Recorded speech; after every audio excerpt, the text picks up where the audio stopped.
तो दोस्तों कैसे हैं आप सभी। Welcome back to my YouTube channel hello Shiksha 2.2। और आज जो हम पढ़ेंगे वो पॉलिटी से रिलेटेड कुछ एमसीक्यूज़ हैं जो बहुत ज़्यादा इंपॉर्टेंट है, एग्जाम में कई बार पूछे गए हैं। तो चलिए बिना देरी करे स्टार्ट करते हैं। आपका पहला प्रश्न है आपका कि भारतीय संविधान कब लागू हुआ था। तो जो भारतीय संविधान है वो कब लागू हुआ, ये 26 जनवरी 1950, यानी ऑप्शन नंबर सी सही हो जाएगा आपका। अगला प्रश्न है आपका कि संविधान सभा के स्थायी अध्यक्ष कौन थे। तो देखिए संविधान सभा के जो स्थायी अध्यक्ष थे वो थे डॉक्टर राजेंद्र प्रसाद, यानी ऑप्शन नंबर ए सही हो जाएगा आपका।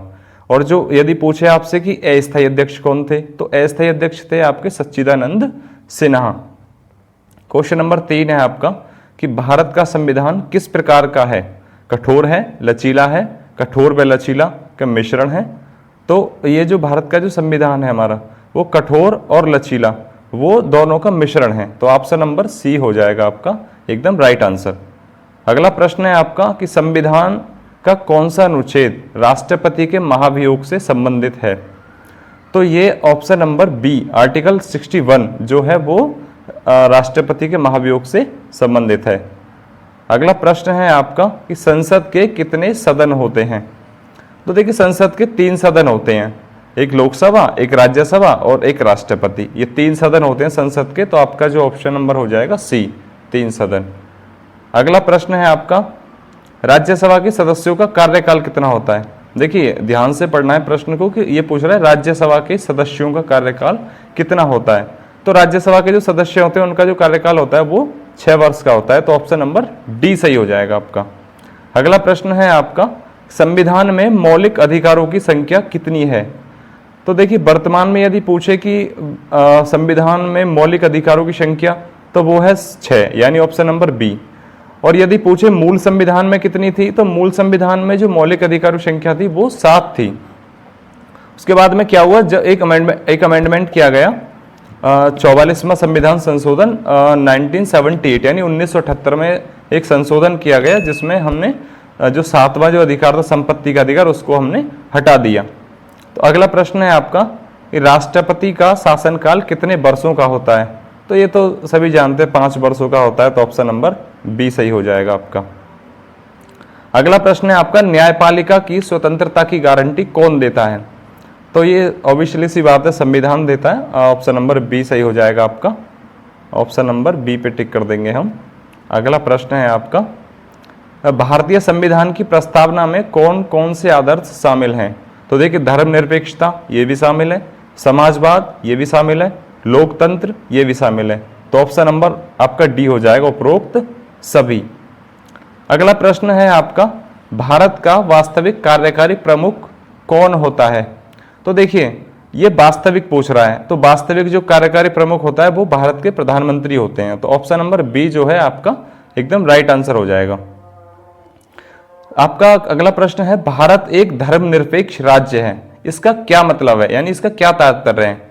तो केवल हिंदू धर्म का समर्थन नहीं, सभी धर्मों का समान सम्मान, या ईसाई धर्म का समर्थन, या इनमें से कोई नहीं। तो आपका जो ऑप्शन नंबर बी है यानी सभी धर्मों का समान सम्मान, ऑप्शन नंबर बी आपका बिल्कुल राइट आंसर हो जाएगा। अगला प्रश्न है आपका संविधान में कुल कितने भाग हैं। देखो मूल संविधान में 22 भाग थे। तो ऑप्शन नंबर आपका ए सही हो जाएगा। अगला प्रश्न है आपका संविधान में मूल कर्तव्यों की संख्या कितनी है। तो वर्तमान में जो मूल कर्तव्यों की संख्या है वो संविधान में 11 है। तो आपका ऑप्शन नंबर सी सही हो जाएगा। अगला प्रश्न है आपका एकीकृत न्यायपालिका की अवधारणा किस संविधान से ली गई है। यानी हमने एकीकृत जो न्यायपालिका है हमने उसकी जो अवधारणा है हमने वो किस देश के संविधान से ली है। तो ये हमने अमेरिका के संविधान से ली है। तो आपका ऑप्शन नंबर हो जाएगा ए। अगला प्रश्न है आपका भारत का सबसे उच्चतम न्यायालय कौन सा है। जिला न्यायालय है, उच्च न्यायालय है, सुप्रीम कोर्ट है, या सिविल न्यायालय है।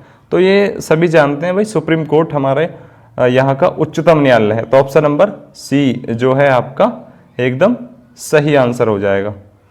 अगला प्रश्न है आपका कि किस अनुच्छेद के तहत राष्ट्रपति राष्ट्रीय आपातकाल घोषित कर सकता है। देखिए इसमें जो राष्ट्रपति जो है राष्ट्रीय आपातकाल, इसमें राष्ट्रीय शब्द नहीं है, मैं अपनी तरफ से बता रहा हूँ कि राष्ट्रीय आपातकाल शब्द घोषित कर सकता है। तो आर्टिकल 352 जो है उसके तहत राष्ट्रपति जो है वो राष्ट्रीय आपातकाल घोषित कर सकता है। यदि पूछता कि वित्तीय आपातकाल किस अनुच्छेद के तहत कर सकता है, तो वो आर्टिकल 360 के अकॉर्डिंग कर सकता है। तो ऑप्शन नंबर इसमें हो जाएगा 352, तो ऑप्शन नंबर हो जाएगा ए। अगला प्रश्न है आपका, संविधान की किस अनुसूची में राज्यों और केंद्र के बीच शक्तियों का विभाजन किया गया है?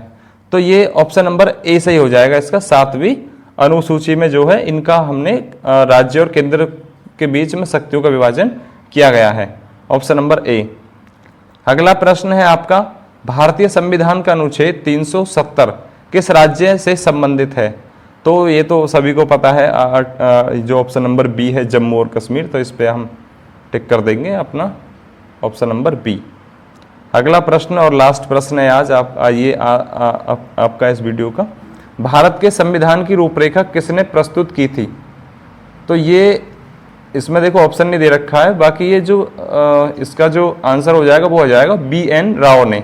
भारत के संविधान की जो रूपरेखा है वो बी एन राव ने प्रस्तुत की थी।